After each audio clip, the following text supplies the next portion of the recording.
অনেকের রাকাত ধরার জন্য মুসল্লি তাড়াহুড়ো করে দিছে দৌড়, মুসল্লি একদিকে লুঙ্গি, ঠ্যাং ভাঙ্গা শেষ, এখন ল্যাংড়া। বিশ্বনবীর কথা মানে না, ওটারে ল্যাংড়া বানাইছে কে? এই জন্য বিশ্বনবী বললেন, খবরদার দৌড়ে যাবে না, একামত হয়ে গেলে ধীর স্থির ভাবে যাও। কেননা দৌড়ে দৌড়ে আপনি কার দরবারে যাবেন? উনি তো সব রাজার বড় রাজা, মহারাজা। মহারাজার দরবারে তাড়াহুড়ো করা যায় নাকি? ফিট হয়ে কাপড় চোপড় পরে আতর টাতর মেখে ধীরস্থির ভাবে যাবেন। দৌড়ে গেলে আপনার হার্টবিট বেড়ে যাবে, আপনার ব্রেথ ইন ব্রেথ আউট, শ্বাস প্রশ্বাস বেড়ে যাবে। তো হাঁপানির চোটে তো আপনি হাঁপাতে থাকবেন। আপনি তাহিয়া পড়বেন কখন, তাসবিহ পড়বেন কখন, আল্লাহর প্রশংসা করবেন কখন? চিল্লা এখন ঠিক কিনা? এজন্য আল্লাহ বললেন, ফাসাউ ইলা যিকরিল্লাহ। জুমার নামাজের আজান যখন হয়ে যায়, তোমরা আল্লাহর জিকিরের দিকে ধাবিত হও। যিকরিল্লাহ, আল্লাহর স্মরণ। জিকির মানে কি? কিন্তু এই জিকির দ্বারা এই আয়াতে উদ্দেশ্য হচ্ছে আল খুতবাতাইন, জুমার দুই খুতবা। জুমার জিকিরের অনেক অর্থ আছে। জিকির মানে সালাত, জিকির মানে কোরআন, জিকির মানে ওয়াজ, জিকির মানে সম্মান। আবার জিকির মানে জুমার দুই খুতবা। আবার জিকির মানে সুবহানাল্লাহ, আলহামদুলিল্লাহ, লা ইলাহা ইল্লাল্লাহ, সুবহানাল্লাহ, আলহামদুলিল্লাহ, লা ইলাহা ইল্লাল্লাহ, মুহাম্মাদুর রাসূলুল্লাহ সাল্লাল্লাহু। এটাও জিকির। সুবহানাল্লাহ, আলহামদুলিল্লাহ, আল্লাহু আকবার। এই তিন জিকিরের চেয়ে শ্রেষ্ঠ কোনো জিকির আছে? কথা কন। বিশ্বনবী প্রত্যেক ফরজ নামাজের পরে সুবহানাল্লাহ 33 বার, আলহামদুলিল্লাহ 33 বার, আল্লাহু আকবার 34 বার পড়তেন। রাজি আছেন? সবাই পড়তে রাজি আছেন? লাফালাফি করবেন না তো? ঘাড় বাঁকা করবেন না তো? হুই হুই করে চিল্লাফাল্লা করা যাবে? জিকিরের মধ্যে সৌন্দর্য আছে না নাই? আল্লাহ নিজেও সুন্দর। আল্লাহর কাছে যেটা আমরা পেশ করব সবটাই সুন্দরভাবে পেশ করতে হয়। চিল্লা এখন ঠিক কিনা? তার মানে জিকিরের অনেক অর্থ। জিকিরের এক অর্থ হলো কোরআন। জিকিরের এক অর্থ কি? আপনি যখন কোরআন পড়েন তখন জিকির করেন কার? কথা বলেন। আবার আপনি যখন নামাজ পড়েন জিকির করেন কার? আবার আপনি যখন লা ইলাহা ইল্লাল্লাহ এটা পড়েন জিকির করেন কার? ঝিনুকের ভেতর লুকিয়ে থাকে যেমন মতি, ঝিনুকের ভেতর লুকিয়ে থাকে যেমন মতি, কালমা শাহাদাতে আছে আল্লাহর জ্যোতি, কালমা শাহাদাতে আছে আল্লাহর জ্যোতি। পড়েন সুবহানাল্লাহ। এই লা ইলাহা ইল্লাল্লাহ সবচেয়ে শ্রেষ্ঠ জিকির। সাইয়েদনা মুসা আলাইহিস সালাম আল্লাহরে বললেন, আল্লাহ আল্লিমনি যিকরান, আপনি আমার এমন একটা জিকির শিখাইয়া দেন, লা ইয়ালামুহা ইল্লা আনতা ওয়া আনা, যে জিকিরটার শব্দ আপনি আর আমি ছাড়া কেউ জানবে না। দুনিয়াতে যত অদ্ভুত অদ্ভুত প্রশ্ন সব আপনি মুসা আলাইহিস সালামের মাথা থেকে পাবেন।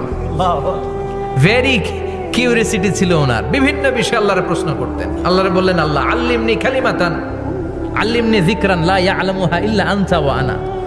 ও আল্লাহ, এমন একটা জিকির আমার শিখান, দিনে রাতে সব সময় এই জিকির আমি করব, আপনারে ডাকবো, কিন্তু শর্ত হলো এই জিকিরটা জানবে শুধু আপনি আর জানবো শুধু আমি, কেউ জানবে। আল্লাহ বললেন, মুসা পড়ো লা ইলাহা ইল্লাল্লাহ, লা ইলাহা ইল্লাল্লাহ, মুহাম্মাদুর রাসূলুল্লাহ সাল্লাল্লাহু। আল্লাহ বললেন, মুসা পড়ো লা ইলাহা ইল্লাল্লাহ। মুসা আলাইহিস সালাম কয়, মাবুদ এটা তো জাতীয় জিকির, সবাই জানে। জানে না? জানে না লা ইলাহা ইল্লাল্লাহ এমন কেউ আছে? কথা কন। জানেন না আপনারা? কথা বলেন, জানেন না? মুসা আলাইহিস সালাম বললেন, আল্লাহ এটা জাতীয় জিকির কইলেন কেন? আমি তো চাইছি এক্সট্রা অর্ডিনারি, অসাধারণ একটা জিকির, সুপারক্যালিফ্রাজিলিস্টিক এক্সপিয়ালিডোসাস, এক্সেলেন্ট একটা জিকির, আনপ্যারালাল, কারো কাছে নাই, শুধু আমি জানবো আর আমি পড়বো। আল্লাহ বললেন, মুসা এই লা ইলাহাকে যদি এক পাল্লায় রেখে দাও, তামাম বিশ্ব, 7 আকাশ, 7 জমিনটারে তুলে যদি তুমি আরেক পাল্লায় রেখে দাও, লা রাজাহাত কাফাতু লা ইলাহা ইল্লাল্লাহ, মুহূর্তের মধ্যে লা ইলাহার পাল্লা ভারী হয়ে যাবে। ও ও মুসা, তুমি যতই এক্সক্লুসিভ জিকির চাও, লা ইলাহার চেয়ে দামি জিকির আমার কাছে নাই। চিৎকার করে পড়তে হবে আল্লাহু আকবার। তার মানে নামাজ ও জিকির, কোরআন ও জিকির, এই যে আমরা ওয়াজ করতেছি এইটাও কি কথা কন? বিশ্ব নবীর আল্লাহ বললেন, ও নবী ফাযাক্কির ইন্নামা আনতা, ও নবী আপনি জিকির করেন মানে ওয়াজ করেন। ইন্নামা আনতা মুযাক্কির, ও নবী আপনি ওয়াজ করে শোনান। লাস্তা আলাইহিম বিমুসাইদির, আপনারে দারোগা বানিয়ে পাঠাই নাই, আপনি শুধু ওয়াজ করেন। কার কথা? চিল্লায় বলেন কার কথা? আল্লাহর। কিন্তু এইখানে জিকিরের দ্বারা উদ্দেশ্য হচ্ছে জুমার খুতবা। ফাসআউ ইলা যিকরিল্লাহ, আল্লাহর জিকিরের দিকে ধাবিত হও। এই জিকির দ্বারা উদ্দেশ্য হলো জুমার খুতবা। তার মানে জুমার খুতবা যে খতিব সাহেবরা দেন, এখানে মসজিদের খতিব আছেন কারা কারা দেখি একটু হাত তোলেন তো। 1 2 3 4 5 6 7, গুণে শেষ করা যাবে না, অনেক খতিব। আল্লাহ এই খতিবদেরকে তুমি কবুল করো, আর জোরে পারেন আমিন। এই যে যিকরুল্লাহ, ফাসআউ ইলা যিকরিল্লাহ দ্বারা আল্লাহ তাআলা জুমার খুতবাকে বুঝিয়েছেন। কি বুঝিয়েছেন? মনোযোগ আপনাদের আছে না গেছে? শেষ করে দেই, অনেক রাত হয়েছে তো। ছোট্ট একটা দোয়া পড়ি, শেষ করব। আরো কয়েক মিনিট মনোযোগ থাকবে। তাকবীর দেন, লিল্লাহে তাকবীর। আরো জোরে দেন, লিল্লাহে তাকবীর। ফাসআউ ইলা যিকরিল্লাহ, আল্লাহর জিকিরের দিকে, আল্লাহর স্মরণের দিকে ধাবিত হও। এটা দ্বারা উদ্দেশ্য হচ্ছে জুমার খুতবা। আল্লাহ বুঝাতে চাইলেন জুমার খুতবা যাতে মিস হয়ে না যায়। এজন্য জুমার খুতবারে যেন তেন মনে করবেন না, এটা ওয়াজিব। জুমার নামাজ যেমনি ওয়াজিব, জুমার খুতবা দেওয়াও কথা বলেন। জুমার খুতবা ওয়াজিব, শোনা ওয়াজিব, খুতবা দেওয়া ওয়াজিব। এই জন্য রব্বুল আলামিন জোহরের নামাজকে ফরজ করে দিয়েছেন 4 রাকাত। যেহেতু জোহরের নামাজের আগে পরে কোনো খুতবা নাই, জুমার দিন খুতবা আছে, তাই জুমার দিন 4 রাকাত থেকে কমিয়ে তিনি 2 রাকাত করে দিয়েছে। কি ব্যালেন্সড ইসলাম, কি ভারসাম্যপূর্ণ আমাদের জীবন বিধান। প্রতিদিন জোহরের সময় ফরজ কয় রাকাত, কিন্তু জুমার দিন ফরজ কয় রাকাত? 2 রাকাত কমাইলো কেন? খুতবা। সুবহানাল্লাহ কইবেন না? এজন্য জুমার খুতবাটা খতিব সাহেব যারা আছেন খুবই জরুরি।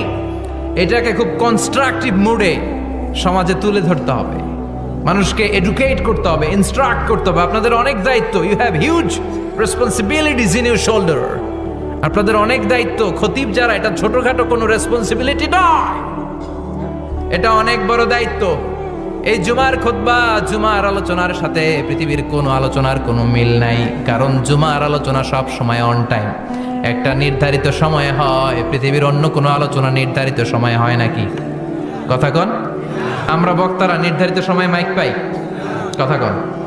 কোনোদিন 8টায়, কোনোদিন 9টায়, আজকে বসছি কয়টায়?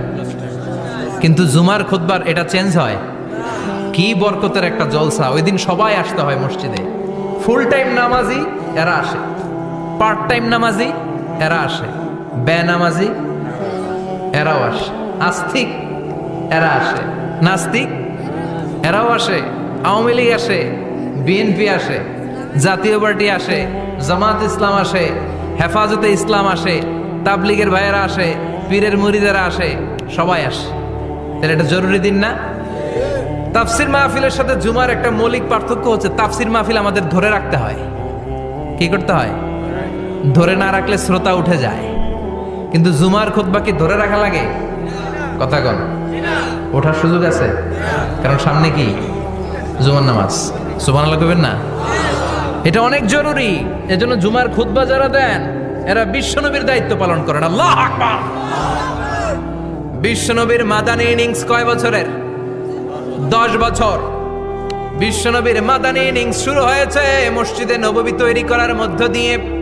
বিশ্বনবী মসজিদে নববী তৈরি করার পর মসজিদে নববীর খতিব হিসেবে দায়িত্ব নিলেন। সুবহানাল্লাহ।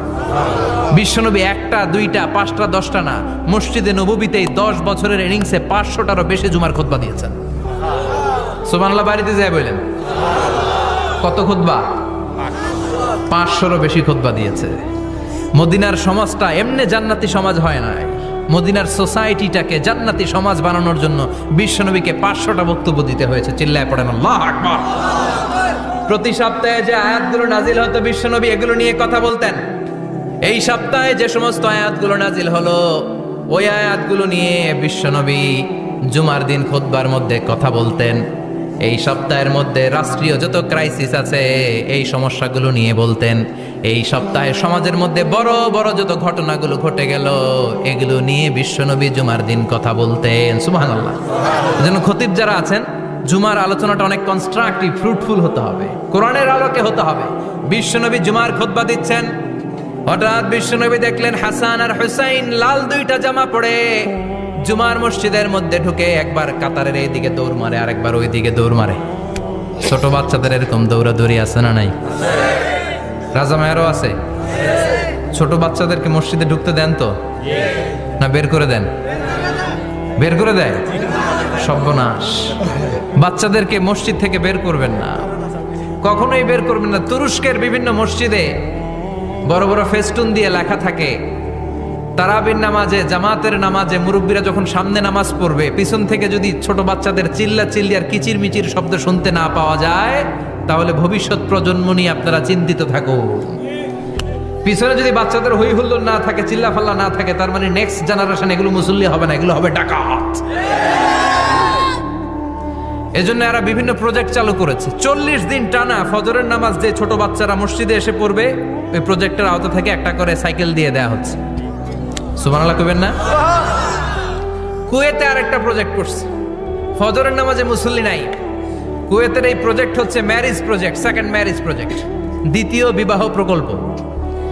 কি কাজ এই প্রকল্পের? তারা ঘোষণা দিল মসজিদে ফজরের সালাতে মুসল্লি পাওয়া যায় না, তো যারা যারা ফজরের নামাজে মসজিদে আসবে না, টাইমলি আসবে না, তাদেরকে মসজিদের টাকা দিয়ে মসজিদের অর্থায়নে দ্বিতীয় বিবাহের ব্যবস্থা করে দেওয়া হবে। এই ঘোষণা দেওয়ার পর থেকে ওই এলাকার কোনো মহিলার তাহাজ্জুদ মিস হয় না।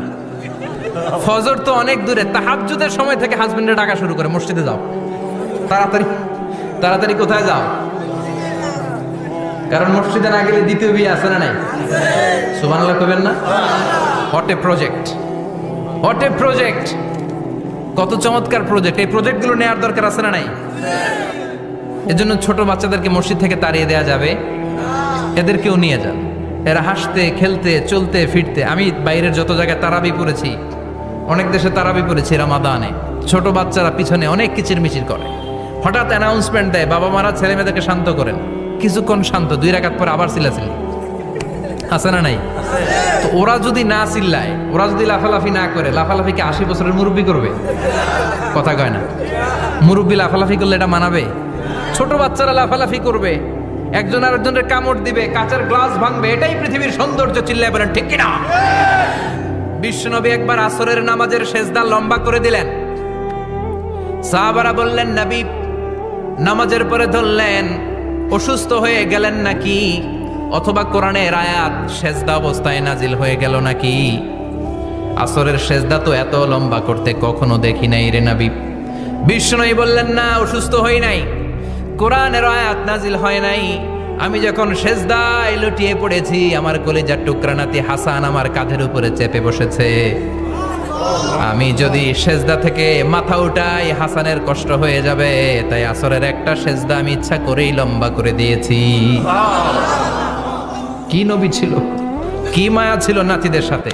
হাসান হুসাইন, বিশ্বনবী যে নবী হচ্ছে সব নবীদেরও সর্দার, ওই নবীরে ঘোড়া বানায়া, বিশ্বনবীর বাবরি চুল ছিল তো, ওই চুল ধরে এরকম ঘোড়া ঘোড়া খেলতো। বিশ্বনবীর কাঁধে বসে বিশ্বনবীর বাবরি চুল টেনে টেনে কয়ে, এটা আমার ঘোড়া। হাসান হুসাইনের গায়ের এমন কোন জায়গা নাই যে জায়গায় বিশ্বনবী চুমা দেয় নাই।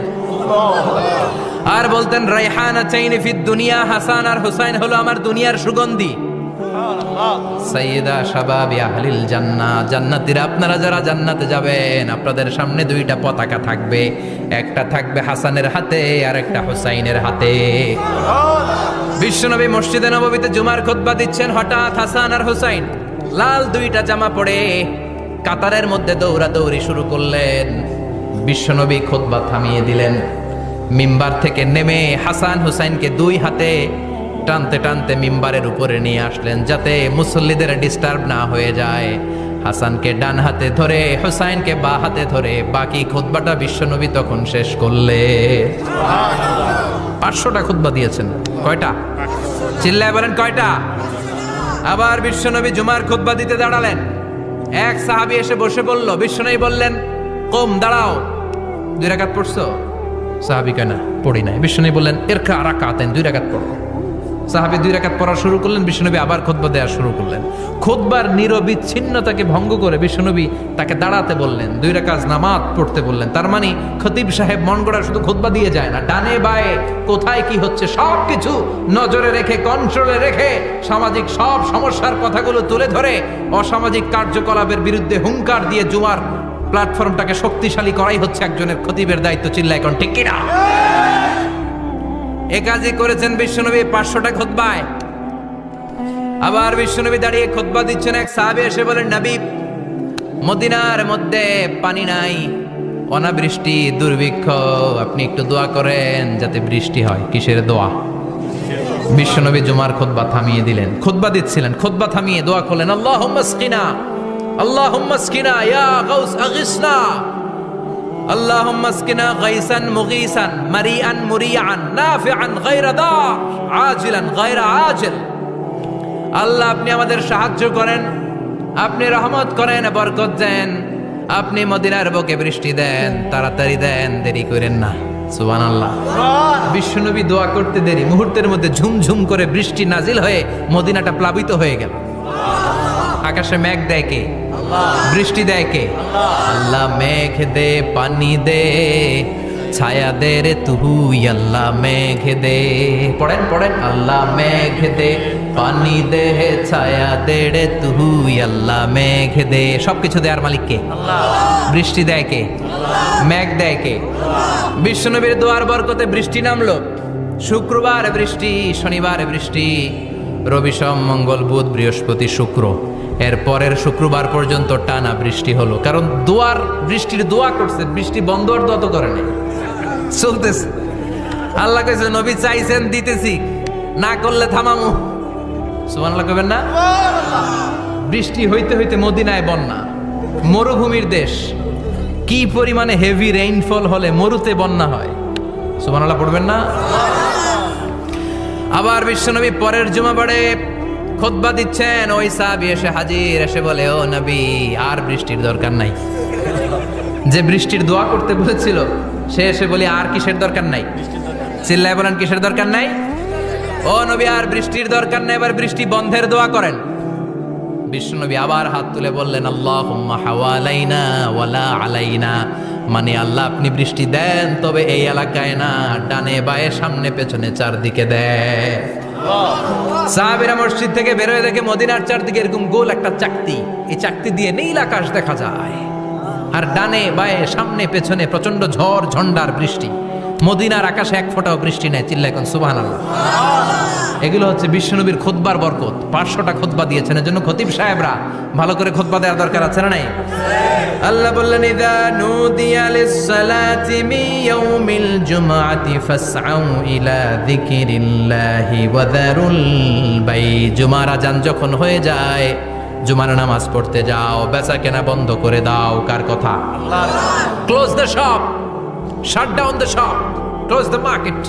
মার্কেট বন্ধ, দোকানের শাটার নামাও, ক্যাশ বক্সে তালা ঝুলাও, ব্যবসা প্রতিষ্ঠান, মার্কেট সবগুলো বন্ধ করে একজনের জিকিরের দিকে ছোটবা। তিনি কে? আল্লাহ। অল্প 1-1.5 ঘন্টার জন্য যদি ব্যবসা বন্ধ রাখেন, পরে যখন আবার দোকান খুলবেন, জুমার বরকতে ব্যবসা বাড়িয়ে দিতে পারে কে?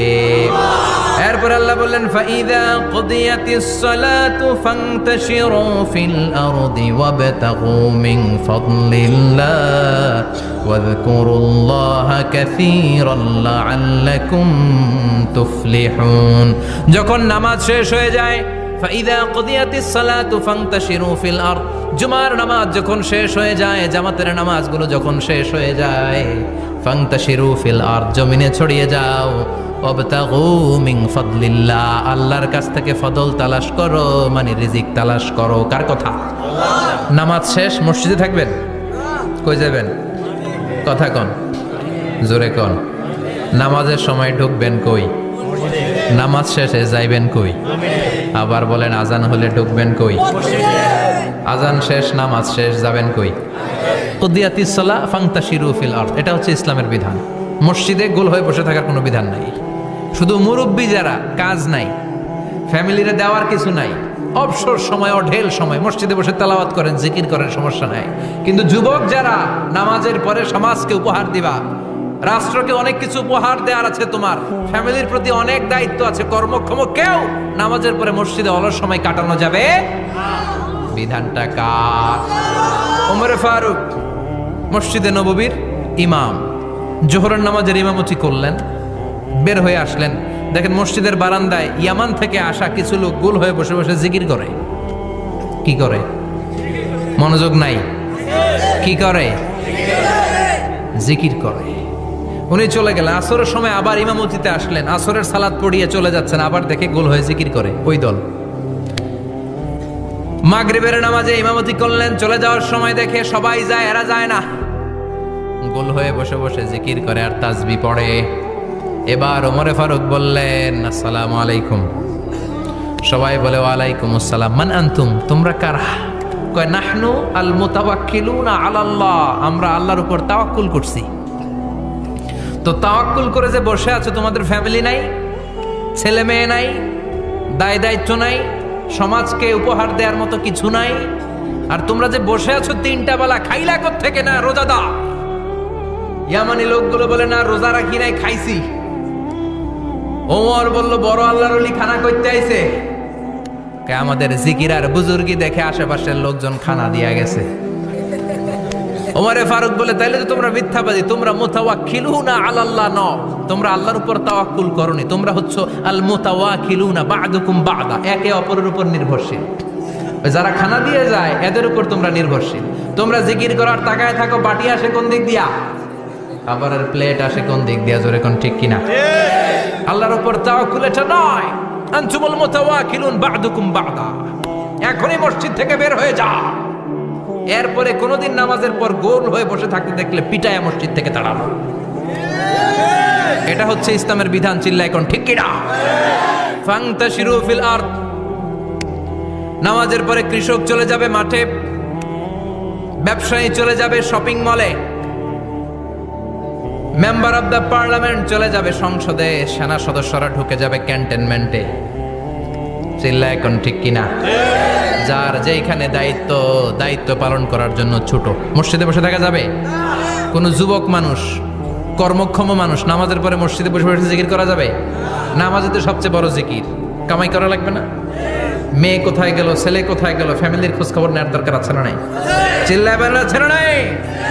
এরপর আল্লাহ বললেন ওয়াইদা রাআউ তিজারাতান আও লাহওয়ান ফাদ্দু ইলাইহা ওয়া তারাকুকা কাইমা। ও নবী, সাহাবারা কাফেলার পণ্যের লোভে, কাফেলার পণ্য এসেছে মদিনায় শুনে আপনারে জুমার মিম্বারের মধ্যে দাঁড় করিয়ে রেখে সবাই চলে যায়। এটা ঠিক করে নাই। আমার কাছে এমন রিজিক আছে যেটা কখনো ফুরাবে না। ঠিক কিনা? এই আয়াতটা বুঝতে হলে 2 মিনিট খুব মনোযোগ দিয়ে কানগুলো খরগোশের মতো খাড়া করে ফেলেন। খরগোশ কিন্তু খুব খাড়া কান করে শোনে, জানেন? কানগুলো খরগোশের মতো খাড়া হয়েছে। মনোযোগ আছে? বিশ্বনবী সাল্লাল্লাহু আলাইহি ওয়াসাল্লাম মদিনাতে প্রথম যখন জুমার নামাজ পড়াতেন, তখন আগে জুমার 2 রাকাত পরে 2টা খুতবা দিতেন, ঈদের নামাজের মতো। ঈদের নামাজে আগে কি 2 রাকাত, পরে খুতবা। জুমার নামাজও ছিল এরকম, আগে 2 রাকাত নামাজ, পরে খুতবা। বিশ্বনবী আগে 2 রাকাত নামাজ পড়িয়ে খুতবা দিচ্ছেন। তখন মদিনায় দুর্ভিক্ষ, খাবার দাবার নাই। 1 মাস আগে দিহিয়াতুল কালবি আল আনসারী নামক এক সাহাবীকে দিয়ে বিশ্বনবী শাম দেশ থেকে কাফেলা পাঠিয়েছেন খাবারের দ্রব্যাদি আনার জন্য, পণ্য আনার জন্য। 1 মাস পরে তারা খাদ্যের পণ্য নিয়ে, মদিনাতে তখন দুর্ভিক্ষ, খাবারের দাম 2 গুণ 3 গুণ, খাবারের পণ্য নিয়ে কাফেলা ফিরে এসেছে জুমার টাইমে। তখন বিশ্বনবী জুমার 2 রাকাত নামাজ পড়িয়ে খুতবা দিচ্ছিলেন। কি করতেছিলেন? আর তখন নিয়ম ছিল, কোন শহরে কাফেলা ঢুকলে তারা তবলা বাজাতো, ঢোল বাজিয়ে দিত, ঢোলের আওয়াজ সবাই শুনে ওইখানে জড়ো হতো। বিশ্বনবী জুমার নামাজের ইমামতি করে 2টা খুতবা যখন দিবেন, মিম্বারের মধ্যে দাঁড়িয়ে বিশ্বনবী মসজিদে নববীতে খুতবা দিচ্ছেন। খুতবার মাঝখানে বিশ্বনবী তবলার আওয়াজ শুনতে পেলেন। কিসের আওয়াজ? বিশ্বনবী সহ সব সাহাবারা বুঝতে পেরেছে 1 মাস আগে দিহিয়াতুল কালবি শাম দেশে যেই কাফেলা পাঠানো হয়েছে, ওই কাফেলা খাবারের পণ্য নিয়ে মদিনার মধ্যে ঢুকেছে। এখন মসজিদে কানাঘুষা। কিছু সাহাবী বলে না না, বিশ্বনবীর খুতবা রেখে যাওয়া যাবে না। অনেকে বলে আমরা না গেলে মুনাফিকেরা সব পণ্য কিনে ফেলবে, আমরা খাবো কি? কেউ কয় বসে থাকি, কেউ কয় ল যাই। দু চারজন ওঠা শুরু, সাথে সাথে ওনাদের পিছনে পিছনে বাকি সাহাবীরাও ওঠা শুরু। যেতে যেতে পেছন থেকে 1 কাতার, 2 কাতার, 3 কাতার, পুরো মসজিদে নববী খালি, মাত্র 12 জন সাহাবা ছাড়া। কয়জন? কথা কম। মাত্র 12 জন সাহাবা বিশ্বনবীর সামনে বসে আছেন। 4 খলিফা, জাবির ইবনে আব্দুল্লাহ, এরকম 12 জন সাহাবা বসে আছেন। সব সাহাবারা পণ্য কেনার জন্য চলে গেল। সাহাবারা ভাবলো নামাজ আসল, নামাজ তো পড়েই ফেলছি, এখন খুতবা সমস্যা নাই। কিন্তু আল্লাহ এটা সহ্য করলেন না। বিশ্বনবী দাঁড়িয়ে খুতবা দিবে আর সাহাবারা সেই খুতবায় বসে না থেকে কাফেলার পণ্য করণের জন্য দৌড়াবে, এটা সাহাবাদের জন্য শোভনীয় নয়। চিল্লা এখন ঠিক কিনা? এজন্য সাহাবাদেরকে ধমক দিয়ে, আমাদের চোখে আঙ্গুল দিয়ে আল্লাহ আয়াত নাজিল করলেন, ওয়া ইযা রাআউ তিজারাতান লাহওয়ানি আও লাহওয়ানিন ফাদ্দু ইলাইহা ওয়া তারাকুকা কাইমা। ও নবী, আপনার সাহাবারা দুনিয়ার পণ্য সামগ্রী দেখে আপনাকে জুমার মিম্বারের মধ্যে দাঁড়িয়ে রেখে তারা চলে যায়। কুল মা ইনদাল্লাহি খায়রুম মিনাল লাহবি ওয়া মিনাত তিজারা।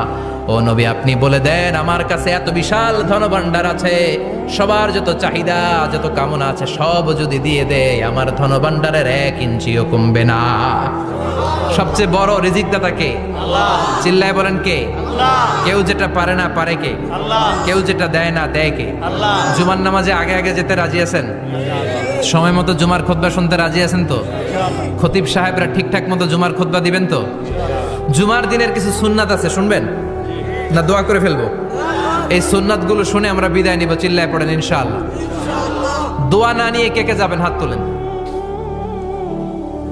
একজন। আর আপনি দোয়া না নিয়ে চলে যাবেন?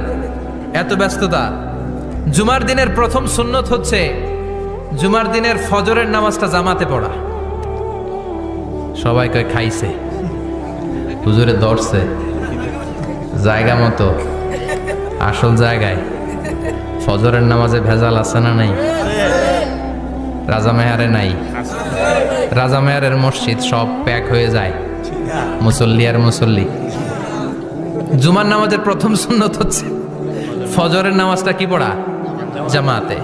আফদালুস সালাওয়াত ইনদাল্লাহি সালাতুল ফাজরি ফি ইয়াউমিল জুমআতি ফি জামাআ। বিশ্বনবী বললেন জুমার নামাজের 15টা সুন্নত মুখস্থ রাখতে হবে। 1 নাম্বার সুন্নত ফজরের সালাত জামাতে পড়তে হবে। 2 নামাজ মুনাফিকদের কাছে সবচেয়ে কঠিন, একটা হচ্ছে ফজরের নামাজ আর একটা এশার নামাজ। এক আলেমকে জিজ্ঞেস করা হলো ফজরের বাতাসটা এত ঠান্ডা আর স্নিগ্ধ কেন?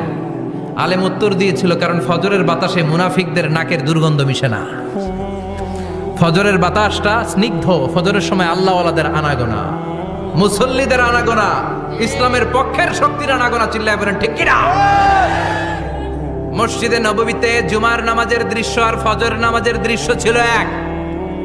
বাংলাদেশে ফজরের নামাজের দৃশ্য আর জুমার নামাজের দৃশ্য এক নাকি? ফজরের নামাজের সময় মুসল্লি নাই, 1 কাতারও হয় না। আর জুমার নামাজে পাক্কা মুসল্লি দেরি করে গেলে বারান্দায়ও জায়গা পায় না। কথা কন। তাহলে আগামীকাল ফজরের নামাজটা আমরা জামাতে পড়ব ইনশাআল্লাহ। এত আসতে আরো জোরে পড়েন ইনশাআল্লাহ। মনে থাকবে? ইমাম সাহেব কে? মসজিদের ইমাম কই? হাফেজ সাহেব কই? কালকে দেখবেন যে কি অবস্থা হয় ফজরের সময়। জুমার নামাজের মতো ভিড় হবে, আসা যাবে না। কথা কয় না। 2 নাম্বার সুন্নাহ হচ্ছে আসিওয়াক, মেসওয়াক করা। মাথরাতুন লিল ফাম মারদাতুন লির রব। মেসওয়াক করলে দাঁত পরিষ্কার থাকে, আল্লাহ খুশি হয়ে যায়। বিশ্বনবী বলেছেন যদি আমার উম্মতের জন্য কষ্ট না হতো প্রত্যেক নামাজের আগে মেসওয়াক করা আমি ফরজ করে দিতাম। মেসওয়াক ছিল বিশ্বনবীর জীবনের শেষ আমল। এই মেসওয়াক করে বিশ্বনবী শেষ নিঃশ্বাস ত্যাগ করেছেন। আপনার নবী, আমার নবী, ওনার জীবনের সর্বশেষ আমল ছিল কি? সুবহানাল্লাহ কইবেন না? বিশ্বনবী জাইতুনের ডাল দিয়ে মেসওয়াক করতেন। বিশ্বনবী বলতেন নি'মা সিওয়াকি আয-যাইতুন ফাইন্নাহু সিওয়াকি ওয়া সিওয়াকুল আম্বিয়া মিন ক্বাবলি। জাইতুনের ডালের মেসওয়াক কতই না ভালো, কারণ এটা দিয়ে আমিও মেসওয়াক করি, আমার আগে সব নবীরাই জাইতুনের ডাল দিয়ে মেসওয়াক করেছে। 3 নাম্বার হচ্ছে দুহুন, তেল মালিশ করবেন। বিশ্বনবী জাইতুনের তেল দাড়িতে, চুলে আর গায়ে দিতেন। বিশ্বনবী বলতেন ওয়াদ্দাহিনু ফাইন্না ফিত তাদহিনে বারাকাত, তেল খাও, তেল দাও, তেল মালিশ করো, তেলের ভেতরে আল্লাহ বরকত ঢুকাইয়া দিছে। তেল দিবেন তো। 4 নম্বরে আত্তিব, জুমার দিনে সুগন্ধি লাগিয়ে যাওয়া সুন্নাত। লাগাবেন? লাগাতে রাজি আছেন? বিশ্বনবী বলতেন এই দুনিয়ার 3টা জিনিস আমার কাছে সবচাইতে প্রিয়, হুব্বিবা ইলাইয়া মিন দুনিয়াকুম সালাস। এক হচ্ছে আন-নিসা, নারীদেরকে আমি পছন্দ করি। 2 হচ্ছে আত্তিব, সুগন্ধি লাগাতে আমি পছন্দ করি। বিশ্বনবীর কেউ সুগন্ধি হাদিয়া দিছে, বিশ্বনবী নেয় নাই, এরকম কোনো ঘটনা ঘটে নাই। আল্লাহু আকবার। 3 নম্বরে কুররাতু আইনি ফিস সালাহ, নামাজের মধ্যে যখন আমি দাঁড়িয়ে যাই আমার চক্ষুটারে ঠান্ডা করে দেয় কে? আবার বিশ্বনবী বলতেন আরবাউন মিন সুনানিল মুরসালিন, 4টা সুন্নাত সব নবীদের সুন্নাত। 1 নম্বরে আল হায়া মানে লজ্জা, আরেক বর্ণনা এসেছে আল খিতান মানে সুন্নাতে খাতনা, এটা সব নবীদের ছিল। আর সেওয়াক, সব নবীরা মেসওয়াক করেছেন। আত্তিব, সব নবীরা আতর লাগিয়েছেন। আর নিকাহ, সব নবীরা বিয়েও করেছেন। চিল্লায় পড়েন আল্লাহু আকবার। 5 নম্বর সুন্নাহ হলো আল লিবাস আহসানা সিয়াব, সুন্দর জামা পরা। নট নেসেসারি যে নতুন জামা হতে হবে, পুরাতন জামাও ধুয়ে আয়রন করে পরলে একটা সৌন্দর্য আছে না নাই? ইন্নাল্লাহা জামিল ওয়া ইউহিব্বুল জামাল, আল্লাহ নিজে সুন্দর, সৌন্দর্যকে আল্লাহ পছন্দ করেন। পৃথিবীতে সবচেয়ে সুন্দর কে? পৃথিবী সুন্দর, মানুষ সুন্দর, আসমান সুন্দর, জমিন সুন্দর, সুন্দরে সুন্দরে পাল্লা, জানি না কত সুন্দর তুমি আল্লাহ, জানি না কত সুন্দর তুমি আল্লাহ। সুবহানাল্লাহ পড়েন। ইন্নাল্লাহা ইউহিব্বু আইয়ারা আসারা নি'মাতিহি আলা আবদি, আল্লাহ তার বান্দার উপর তার নেয়ামতের ছিটে ফোঁটা দেখতে চান। আপনি যদি ধনী হন, দামি জামা পরবেন, সুন্দর জামা পরবেন। অনেকে আছে অনেক ধনী, কিপটুসের মতো সিরা জামা পরে, আছে না নাই? আপনি ধনী মানুষ, আপনি সিরা জামা পরছেন কেন? আপনার যে সম্পদ আছে এটার বহিঃপ্রকাশ আল্লাহ দেখতে পছন্দ করে। আপনাকে যে আল্লাহ কি নাজ নেয়ামত দিয়েছে, অহংকার ছাড়া স্বাভাবিক বহিঃপ্রকাশটা আল্লাহ দেখতে পছন্দ করে। কোন সুবহানাল্লাহ। এরপরে 6 নাম্বার হলো ইকসারুস সালাহ আলান নবী, বিশ্বনবীর উপর বেশি বেশি দুরূদ পড়া। বিশ্বনবী বলতেন জুমার দিন শ্রেষ্ঠ দিন, এই দিন আমার উপর বেশি বেশি দুরূদ পড়ো। ফাইন্না সালাতাকুম মা'রুদাতুন আলাইয়া, কেননা তোমরা যে আমার উপর দুরূদ পড়ো, কিয়ামতের আমি মরে যাওয়ার পরে এই দুরূদগুলো কে পাঠিয়েছে তার নাম, তার বাবার নাম সহ ফেরেশতারা আমার কবরে দিয়ে আসে। সাহাবারা বললেন ইয়া রাসূলুল্লাহ কাইফা সালাতুনা মা'রুদাতুন আলাইক, আপনি মরে যাওয়ার পরে আমাদের দুরূদ কেমন করে আপনি দেখবেন? ওয়াকাদ আরিমতা, আপনি তো পচে গলে মাটির সাথে মিশে যাবেন। বিশ্বনবী বলেন ইন্নাল্লাহা হাররামা আলাল আরদি আন তাকুলা আজসাদাল আম্বিয়া, নবীদের লাশকে খেয়ে ফেলা, নবীদের লাশকে পচিয়ে ফেলা জমিনের সব মাটির জন্য আল্লাহ হারাম করে দিয়েছে। নবীদের লাশ পচে না, নবীদের লাশ গলে না। যারাই বিশ্বনবীর উপর দুরূদ পড়বেন, আপনার নাম সহ, আপনার বাবার নাম সহ, মালাইকাতু সাইয়াহিন, একদল ফেরেশতা আছে শুধু রাউন্ড দেয় গোটা ওয়ার্ল্ডে। কারা বিশ্বনবীর উপর দুরূদ পড়েছে, এই দুরূদ নিয়ে, এই নাম নিয়ে বিশ্বনবীর কবরে তারা পৌঁছে দেয়। চিল্লায় পড়েন আল্লাহু আকবার। এরপরে বিশ্বনবী বলতেন জুমার দিনে সূরাতুল কাহাফ পড়বা, কাহাফ পড়া সুন্নাহ। সূরাতুল কাহাফ পড়তে রাজি আছেন? আগামীকাল রাজি আছেন তো? 18 নম্বর সূরা, কোরআনের একেবারে মাঝখানের সূরা। আলহামদুলিল্লাহিল্লাযী আনজালা আলা আবদিহিল কিতাবা ওয়া লাম ইয়াজআল লাহু ইওয়াজা, এই আয়াত দিয়ে শুরু হয়েছে, শেষ করা হয়েছে ফামান কানা ইয়ারজু লিকা রাব্বিহি ফালইআমাল আমালান সালিহা ওয়া লা ইউশরিক বিইবাদাতি রাব্বিহি। আর মাঝখানে আছে ওয়ালিয়াতালাত্তাফ। হাফেজ সাহেবরা উত্তর দাও, মাঝখানে আছে কি? কথা কোন? ওয়ালিয়াতালাত্তাফ একটা শব্দ আছে সূরা কাহাফের মাঝখানে। কোরআনের সব জায়গায় এক ফন্টে আয়াতগুলো লেখা, কিন্তু ওয়ালিয়াতালাত্তাফ মোটা করে লেখা আছে না? ডবল ফন্টে লেখা, মোটা, কারণ এটা কোরআনের একেবারে মাঝখানে অবস্থিত এই শব্দটা ওয়ালিয়াতালাত্তাফ। এর আগে যত শব্দ, এর পরে তত শব্দ, এর আগে যত কোরআনের অক্ষর, এর পরে তত অক্ষর। সুবহানাল্লাহ বাড়িতে গিয়া বিশ্বনবী বললেন সূরাতুল কাহাফ যে তেলাওয়াত করবে ইয়াকুনু লাহু নূর, এই সূরাতুল কাহাফ কিয়ামতের দিন তার সামনে বিশাল একটা আলো হয়ে আসবে। এই আলো দিয়ে পুলসিরাত পার হয়ে ওই বান্দা জান্নাতের ভেতরে ঢুকে যাবে। আবার বিশ্বনবী বলেন যারা সূরাতুল কাহাফের প্রথম 10 আয়াত তেলাওয়াত করবে জুমার দিন, শেষের 10 আয়াত যারা জুমার দিন তেলাওয়াত করবে, দাজ্জালের ফিতনা থেকে তাদেরকে মুক্ত রাখবে কে? সুবহানাল্লাহ পড়বেন না? কালকে সূরাতুল কাহফ দিয়ে সকাল শুরু করতে রাজি আছেন? সবাই রাজি? এরপর আত-তাবকির ইলাল মসজিদ, মসজিদে আগে আগে যাওয়া সুন্নত। আগে যিনি যাবে উনি কি পাবে? তারপরে গরু, তারপরে বকরি, তারপরে মুরগি, মুরগির পরে ডিম না আন্ডা? আন্ডা। আল মাশিউ আলাল ইকদাম, বিশ্বনবী বললেন হেঁটে হেঁটে জুমার নামাজে যাওয়া সুন্নাহ। রিক্সা, হুন্ডা, সাইকেল, সিএনজি দিয়ে গেলেও হবে, কিন্তু হেঁটে গেলে সওয়াব বেশি না কম? প্রতি কদমে কদমে আমল নামায় সওয়াব দিয়ে দিবে কে? এরপরে বিশ্বনবী বললেন আদামু তাখাত্তি রিকাবান নাস, মানুষের ঘাড় ডিঙ্গিয়ে সামনে না যাওয়া সুন্নাহ। অনেকে জুমার দিন আসে সবার শেষে বসতে চায় সামনে, এরকম ডাকাইত আছে না নাই? রাজা মেহারে নাই? বিশ্বনবী জুমার খুতবা দিচ্ছেন, হঠাৎ এক সাহাবী সব সাহাবীর ঘাট ডিঙ্গিয়ে ডিঙ্গিয়ে সামনে আসতেছে বুলেটের মতো। বিশ্বনবী বললেন থামো, এজেলে স্পর্শ মিয়া, ফাকাদ আযাইতা ওয়া আনাইতা, আসছো দেরি করে আবার মুসল্লিদেরকেও কষ্ট দিচ্ছ। যেখানে জায়গা পাবেন ওইখানে বসবেন, মানুষের ঘাট ডিঙ্গিয়ে সামনের কাতারে যাওয়া এটা ঠিক না।